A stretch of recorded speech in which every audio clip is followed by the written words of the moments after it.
ceci est une formation payante, mais je te la donne gratuitement. Formation sur comment cultiver toi aussi le fruit de la passion. Reste jusqu'à la fin si tu es intéressé par un business simple, un business rapide et un business fiable et surtout rentable. Business qui te permet d'avoir à partir du 5e mois du lancement des récoltes chaque jour, des récoltes et des ventes chaque jour. Donc lorsque je dis que des récoltes, il s'agit des récoltes et des ventes chaque jour, comme si tu étais en boutique.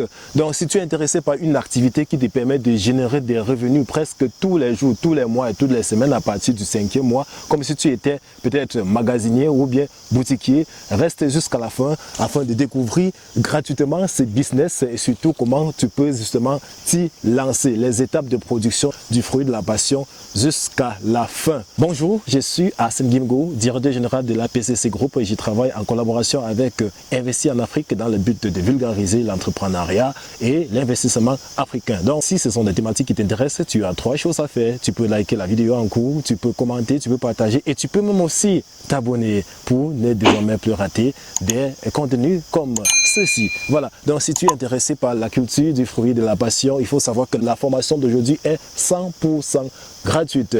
Voilà, les étapes sont simples. Je vais d'abord vous présenter tout le matériel qui est nécessaire justement pour la production du fruit de la passion. Étape numéro 1, le premier élément à disposer pour vous lancer dans la culture du fruit de la passion, c'est d'abord quoi? C'est d'abord le terrain. Voilà, c'est l'espace parce que l'agriculture ne peut se dérouler nulle part que sur un espace. L'espace peut être terrien, ça peut être dans une serre, ça peut être dans une serre, mais il faut disposer d'un espace. Aujourd'hui, nous allons utiliser pas une serre, mais un espace terrien. Voilà, comment la terre que vous utilisez doit être? La terre que vous utilisez pour produire le fruit de la passion doit être de quel type?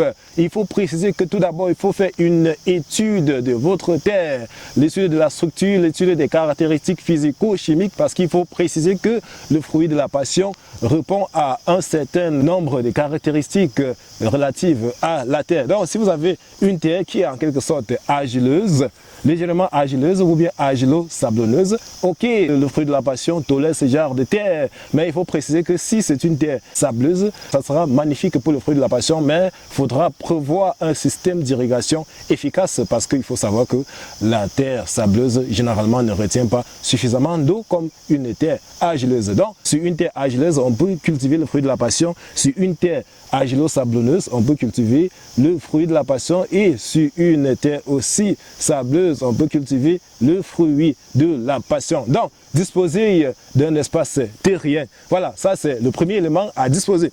Le deuxième élément, il faut disposer du matériel de travail. Voilà, la houe, qui dit terre, dit la houe. Voilà, il faut disposer d'une houe. Je vais vous montrer tout à l'heure à quoi c'est la houe. Après la houe, il faut l'arrosoir. Oui, après l'arrosoir, il faut de l'eau. Voilà, il y a l'eau dans cet arrosoir. À côté de l'arrosoir, il faut quoi? Un pulvérisateur qui va permettre justement de détruire soit les mauvaises herbes, soit de détruire les ravageurs qui peuvent être les insectes ou bien les champignons qui chercheront à dévorer notre exploitation. Donc il faut disposer d'un pulvérisateur. Il faut aussi disposer d'une machette qui permettra de temps en temps de faire du défrichage.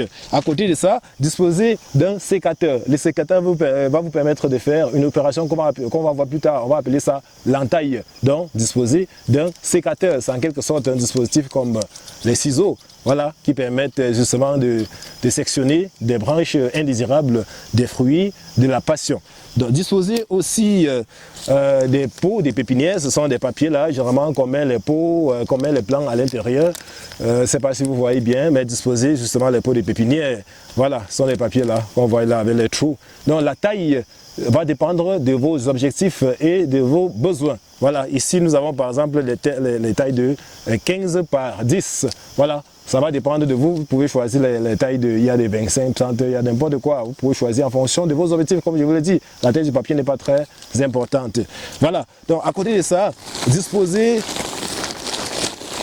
quelque chose qui va vous permettre de nourrir votre sol. Voilà, ça c'est les fientes. Vous pouvez utiliser les fientes de poule ou bien les fientes de porc ou encore les bourses de vache. Voilà, ou bien de cheval.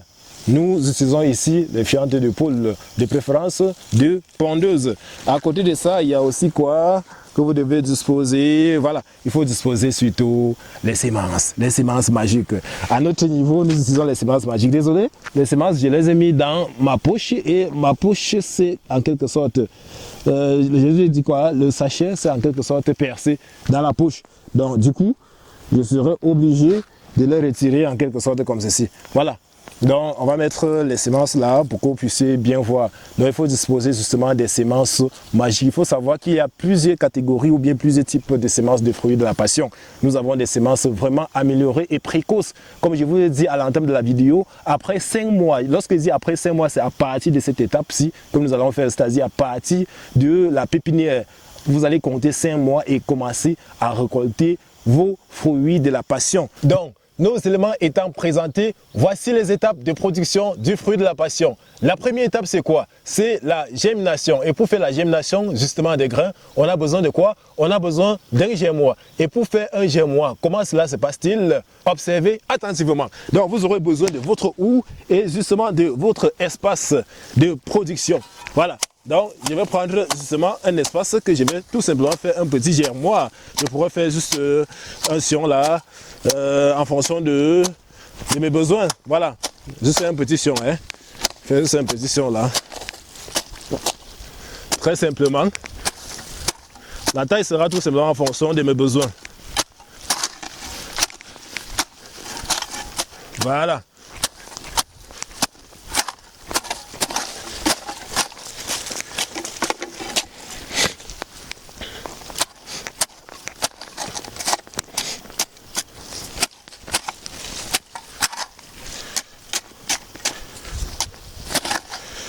Donc je précise que ça c'est pour faire germer nos grains de fruits de la passion.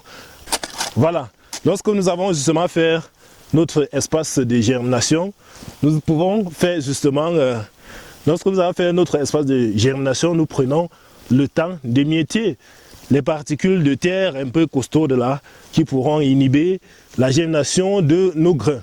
Voilà, on prend le temps de faire un petit nettoyage là. Et après le petit nettoyage en question, on va juste faire quelques petits tracés là, comme vous voyez. C'est juste quelques petits tracés hein, d'une largeur d'environ 5 à 6 cm.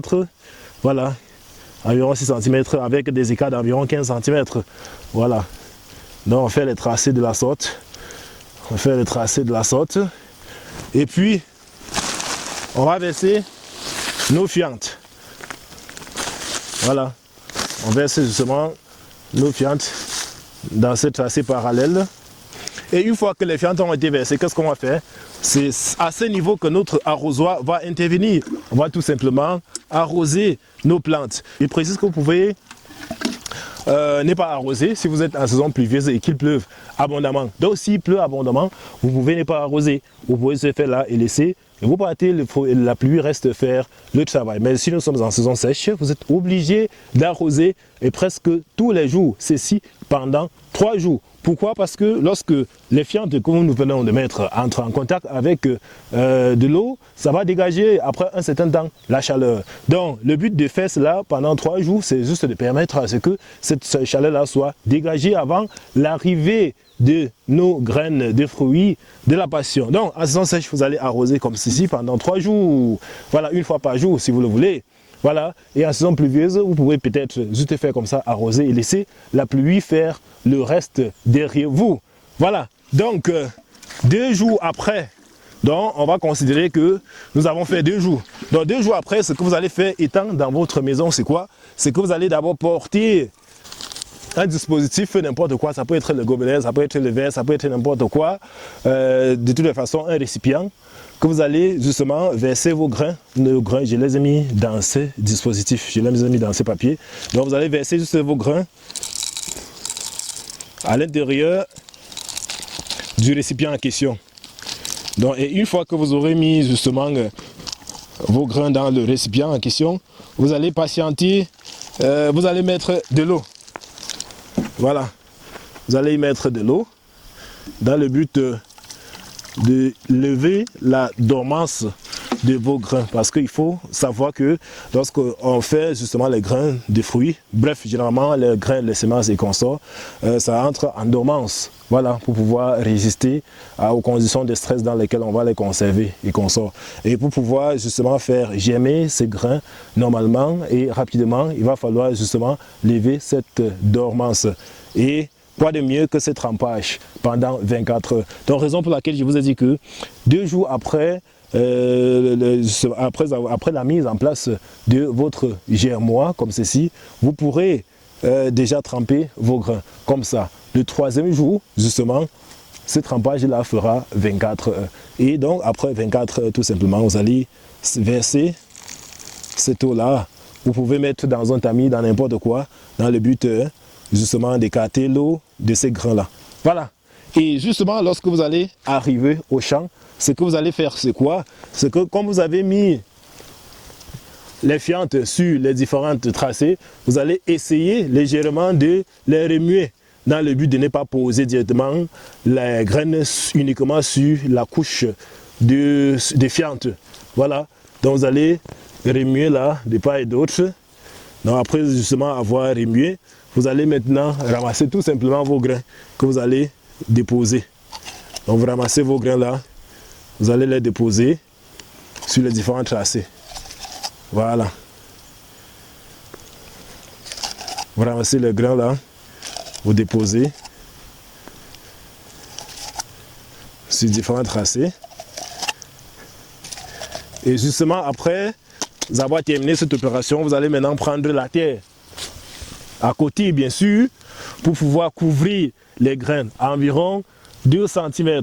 Voilà, 2 cm de couche de terre. 2 cm parce que après cela, vous allez arroser encore. Et généralement, lorsque on arrose, il y a un petit phénomène d'érosion que subissent cette plateforme. Et du coup, on va se retrouver en train de perdre légèrement notre couche de terre qu'on aura mis. Donc, auparavant, là, on mettait 1 cm et on se retrouvait en train d'assister à un lessivage de notre espace. Voilà, du coup, désormais, on fait 2 cm. Comme ça, s'il y a lessivage, on n'aura que la première couche qui partira. La première couche, le premier centimètre, voilà, qui va partir. Et puis, on va rester au moins avec 1 cm. Donc, on va couvrir les grains ici et on va tout simplement passer avec notre arrosoir et arroser. Voilà. Donc, une chose, si nous sommes en saison pluvieuse, on peut faire ce qu'on appelle le paillage.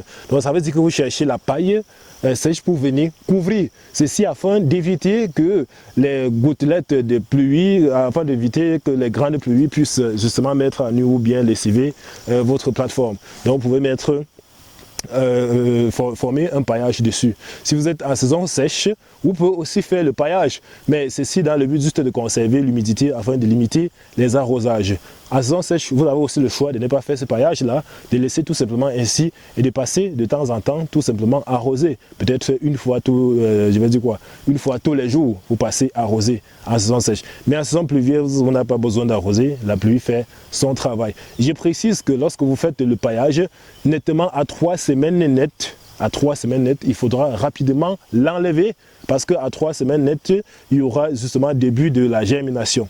Et si la germination se déclenche et subisse justement la pression du paillage sur le sillon, ça va en quelque sorte inhiber nos grains en germination. Voilà. Et du coup, on va les perdre. Et aussi avec l'excès d'humidité, parce qu'il faut préciser que lorsqu'on fait ce paillage-là, ça concentre beaucoup d'humidité. Et généralement, l'humidité est favorable pour la grain qui n'a pas encore germé. Et une fois qu'elle a germé, elle n'a plus besoin de cet excès d'humidité-là. Il faudra donc rapidement la délivrer de ce paillage-là. Donc, vous mettez le paillage, je ne veux pas le mettre, mais vous mettez le paillage et 2 semaines et demie à 3 semaines après, vous venez tout simplement retirer. Voilà. Donc, et lorsque vous venez retirer, vous pouvez choisir d'éviter les grandes pluies. Pour éviter les grandes pluies, vous pouvez juste autour là, vous mettez quelques 4 poteaux et vous mettez une bâche transparente au-dessus. Voilà, pour limiter les pluies. Et lorsque vous faites cela, vous pouvez vous-même de temps en temps arroser, même si vous êtes en saison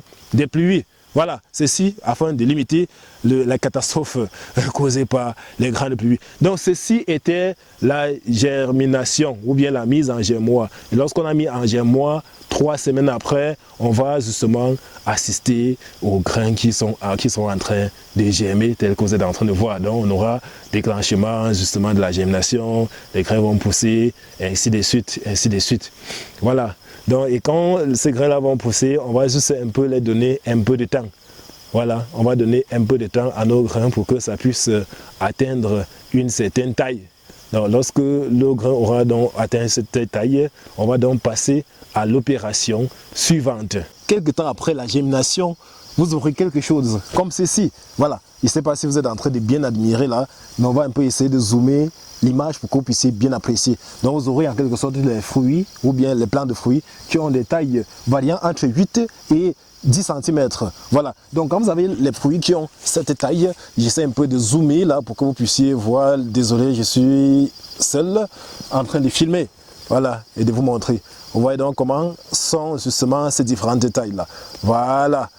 Donc, lorsque vous avez les plants qui ont déjà cette taille là, vous allez justement procéder à une autre opération qu'on va appeler ici là le repiquage. Et pour ce faire, c'est à ce niveau justement que votre papier de pépinière va intervenir. Qu'est-ce que vous allez faire? Vous allez tout simplement amasser une bonne terre, mes gars.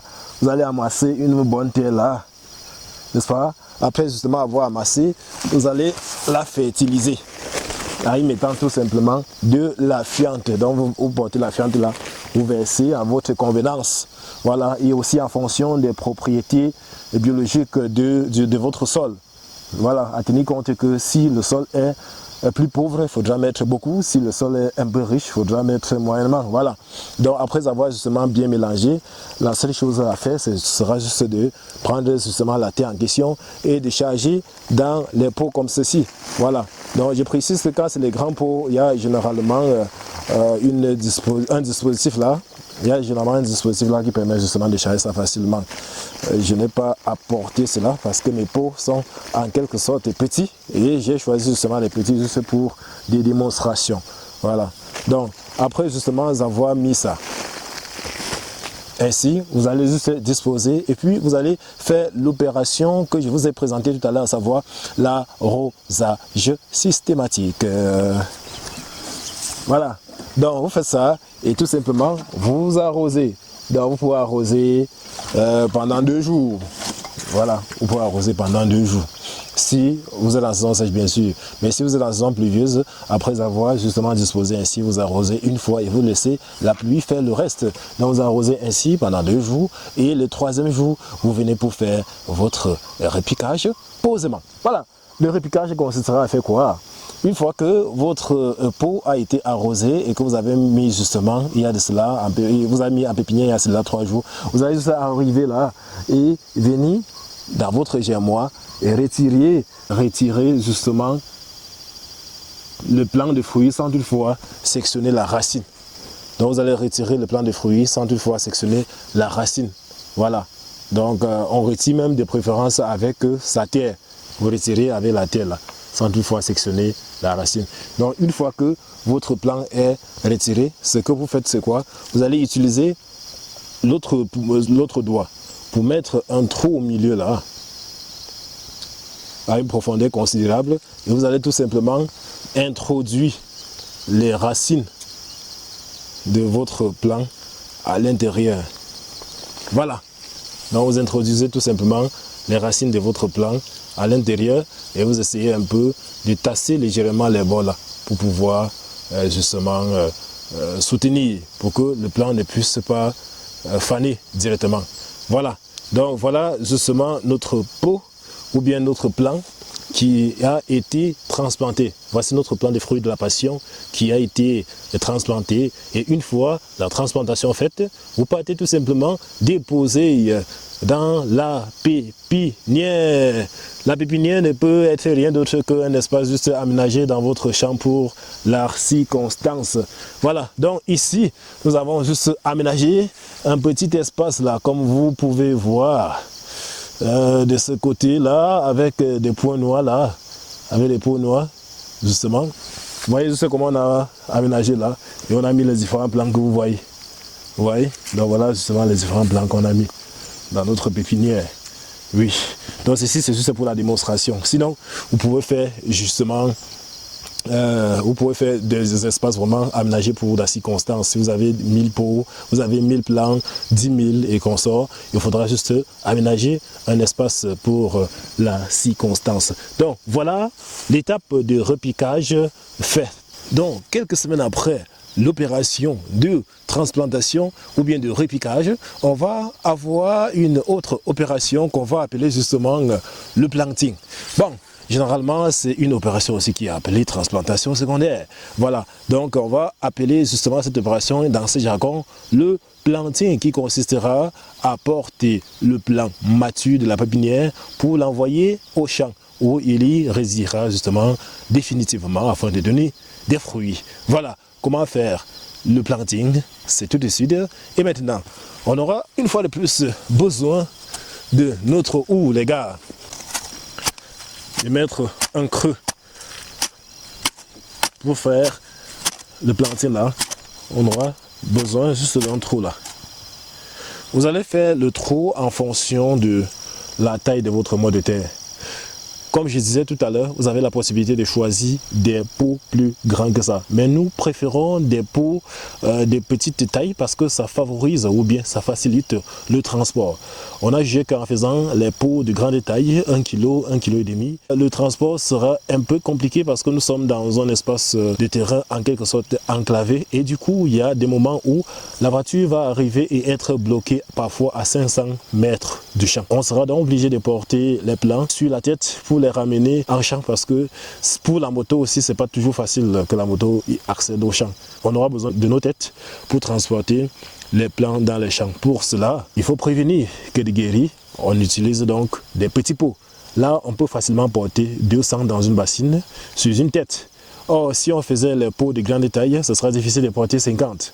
C'est donc la raison pour laquelle la plupart des personnes qui commandent aussi des plants chez nous dans des jours à venir se verront avec les pots de cette taille-là, très minuscules. Voilà, ne pensez pas que c'est pour telle ou telle raison que nous avons fait justement ces pots minuscules. C'est tout simplement parce que ça favorise le transport et même pour l'expédition, c'est plus facile d'envoyer 100 pots ainsi que d'envoyer 100 grands pots dans les gares routières, à travers les gares routières.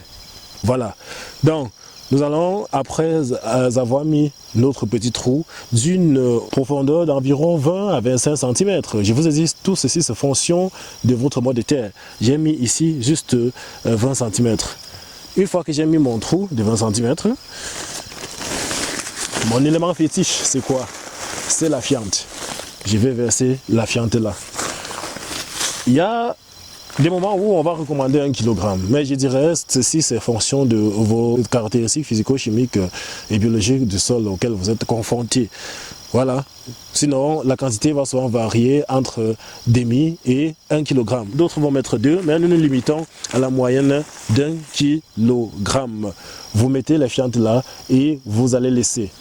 Quand vous allez laisser, il va pleuvoir pendant 2 ou 3 jours, c'est ça. Je précise qu'il va pleuvoir parce que on va généralement faire cette opération de planting à la rentrée de la campagne agricole. Donc, qui dit rentrée de la campagne agricole dit période de retour des pluies. Donc, on ne peut pas vous recommander l'arrosage à ces niveaux parce que si vous lancez par exemple un hectare prend environ 2500 pieds.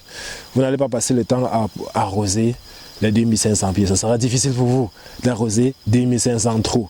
Du coup, on préconise tout simplement d'attendre que les pluies puissent tomber afin que vos fientes puissent dégager de la chaleur. Parce que le but, je l'ai dit dès le départ, laisser les plantes pour qu'il pleuve dessus ou bien les arroser pendant un certain nombre de jours consiste tout simplement à les pousser à dégager de la chaleur avant l'arrivée de nos futurs plants ou bien des grains. C'est tout simplement pour ça. Donc, une fois qu'il aura plu sur ça pendant 2 ou 3 jours, vous pourrez donc venir. D'autres vont, pour plus de précautions, patienter une semaine parce que quand même 1 kg de fientes dans un trou, c'est pas quand même du chocolat. Certains ont l'habitude de préconiser même une semaine parce que quand même 1 kg de fientes dans un trou, c'est pas chose facile. Voilà, c'est pas quand même un demi-kilo bien 0,25.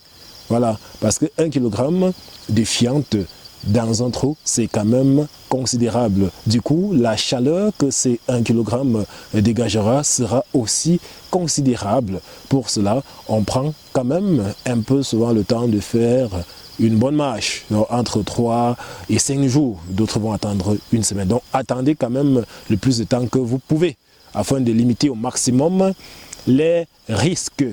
Donc, une semaine ou bien 3 jours ou bien 4 jours ou bien 5 jours après, vous allez arriver en précisant que durant les une semaine, il a considérablement plu. Vous allez arriver pour votre planting systématique. Ça consistera à faire quoi? Quand vous allez arriver, vous allez porter votre plan dépendamment de la saison à laquelle vous êtes en train de planter. Si c'est en plein milieu de saison pluvieuse, il n'y a pas de souci. Vos mottes seront bien mouillées. Mais si c'est en début de saison pluvieuse, ce qui est sûr, vous aurez la terre de vos pots pas normalement ou bien totalement mouillée. Donc ce que vous allez faire sera de faire quoi? Vous allez porter d'abord l'arrosoir là. Vous allez arroser naturellement votre motte de terre. Vous allez arroser. Et après avoir arrosé, vous allez essayer un peu de la tasser là. Pour pouvoir former une bonne motte compacte. Et une fois que vous aurez compacté, vous allez tout simplement déchirer si vous voulez votre plastique. Mais si vous voulez recycler votre plastique, après avoir tassé, vous allez tout simplement pousser ces derniers ainsi. Comme vous voyez là, vous allez tout simplement le pousser. Il va sortir tout seul. Comme vous voyez là, il va sortir tout seul du papier. Vous voyez comment il est. Il va sortir tout seul du papier ainsi, et vous allez tout simplement pousser la terre de surface, je précise la terre de surface, donc la première couche de terre que vous aviez enlevée au moment de faire votre trou. Donc vous allez pousser cette terre de surface là dans le trou, c'est-à-dire sur les fientes, et vous allez remuer avec des fientes. Voilà, vous remuez avec les fientes, et après avoir copieusement remué, vous allez mettre juste un petit trou au milieu là qui correspond à la taille de votre motte. Vous allez envoyer la motte là et puis le planting est fait. Voilà, le planting est fait. Voilà, donc dépendamment toujours de la saison, vous avez le choix entre arroser un peu ou bien ne pas arroser.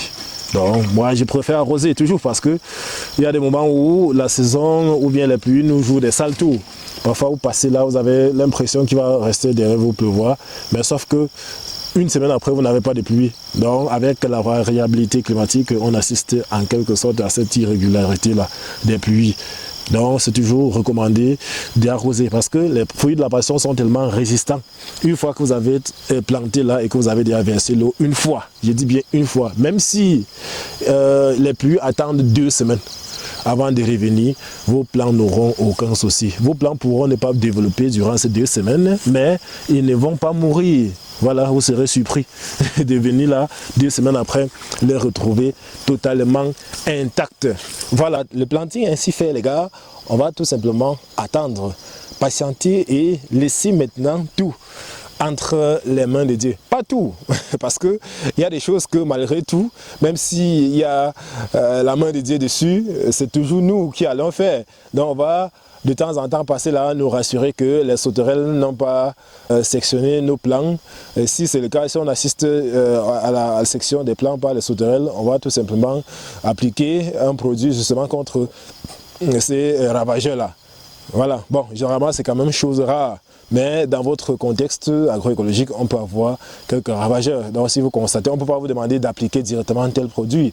Il faudrait quand même appliquer le produit en fonction de l'écosystème dans lequel vous vous retrouvez. Voilà. 2 mois et demi après la transplantation justement de vos plants de fruits de la passion, vous aurez des fruits comme ceci. Je répète, 2 mois et demi après, vous aurez des fruits comme ceci. Après avoir appliqué la méthode que je vous ai donnée, vous aurez des fruits comme ceci 2 mois et demi après. Si aussi vous avez utilisé les semences de qualité, parce que c'est très important aussi de noter cela. Voilà. Les semences, ils sont pour quelque chose. La qualité des semences, il est pour quelque chose. Donc, vous aurez des fruits comme ce que vous voyez derrière moi. 2 mois et demi après. Voilà, j'ai précisé que chez nous, ici, nous avons désormais des méthodes et des semences qui permettent d'avoir des productions 2 mois et demi après.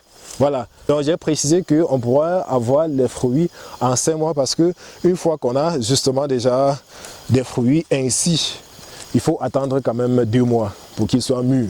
Donc lorsqu'il dit 5 mois, c'est le temps de la mise en pépinière jusqu'à la récolte du fruit. Donc on va un peu se balader là dans notre mini-espace si on a la chance de trouver quand même un fruit déjà prêt à consommer là.